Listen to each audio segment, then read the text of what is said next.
نحمده ونصلي على رسوله الكريم أما بعد أعوذ بالله من الشيطان الرجيم بسم الله الرحمن الرحيم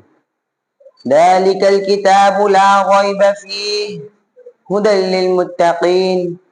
وقال النبي صلى الله عليه وسلم خيركم من تعلم القرآن وعلمه الہی رونق اسلام کے سامان پیدا کر الہی رونق اسلام کے سامان پیدا کر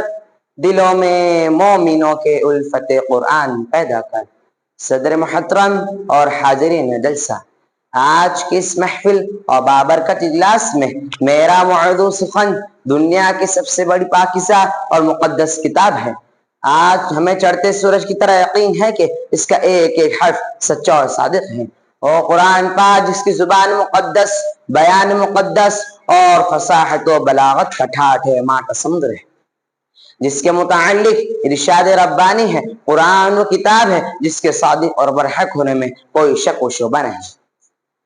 نوجوان دوستو یہی وہ قرآن ہے جو رہتی دنیا تک کے انسانوں کے لیے سراپا ہدایت اور رحمت ہے ہاں یہی وہ قرآن ہے جس کی برکت سے جنات و شیاطین کا آسمانوں پر جانا بند ہوا یہی وہ قرآن ہے جس کی برکت سے عزت و رفعت کے شامیاں نگڑ گئے یہی وہ قرآن ہے جس کی حفاظت کا وعدہ خود خالق کائنات نے فرمایا یہی وہ قرآن ہے جس کی تلاوت میں دلوں کے واسطے فرحت و بشارت کا سامان ہے یہی وہ قرآن ہے جس نے قوتوں کو جلا بخشا یہی وہ قرآن ہے جس کی برکت سے اجڑے چمن میں بہار پیدا ہو محترم حضرات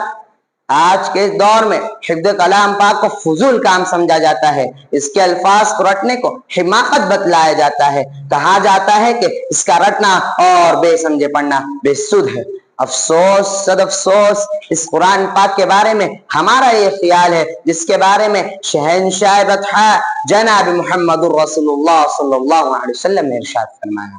اقرأ وارتقي ورتل كما كنت ترتل في الدنيا فإن منزلك عند آخر آية تقرأها قیامت کے دن حافظ قرآن سے کہا جائے گا قرآن پڑھتا جا اور جنت کے درجوں پر چڑھتا جا اور ٹھہر ٹھہر کے پڑھ جیسا کہ تو دنیا میں ٹھہر ٹھہر کے پڑھا کرتا تھا بس تیرا مقام اور ٹھکانہ وہی ہے جہاں تو آخری آیت پر پہنچے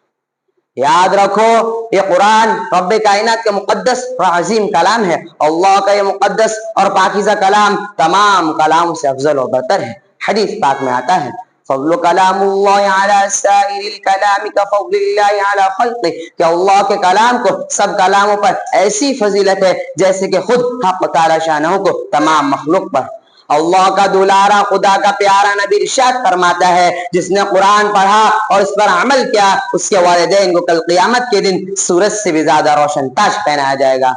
غور کرنے کا مقام ہے جب والدین کو اس قدر انعام سے نوازا جائے گا تو خود پڑھنے والے کا مقام و مرتبہ کیا ہوگا حضرات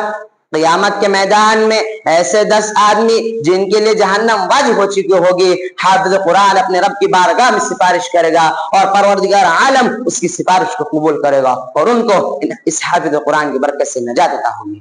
مگر افسوس صد افسوس ہم نے اس قرآن پاک کے دامن تقدس کو ترک کر دیا ہم نے اس کے پاکیزہ تعلیمات کو بھلا دیا نتیجہ یہ ہوا کہ وہ مسلم قوم جس کے سر پر عزت اور رفعت کا تاج تھا ذلت اور رسوائی کی غار میں جا گری وہ قوم جس کا کامیابی آگے بڑھ کے استقبال کرتی تھی ناکامی سے مقدر بن گئی مسلمانوں سمجھو اور ہوشیار ہو جاؤ غفلت کا پردہ چاک کرو اور قرآن پاک سے وابستہ ہو جاؤ ورنہ تاریخ ہمیں کبھی معاف نہیں کرے گی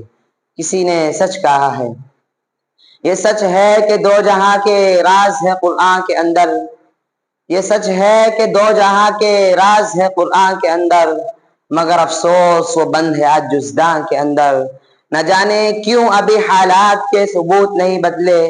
نہ جانے کیوں ابھی حالات کے ثبوت نہیں بدلے شاید کچھ کمی ہے ایمان کے اندر وآخر دعوانا الحمدللہ رب العالمین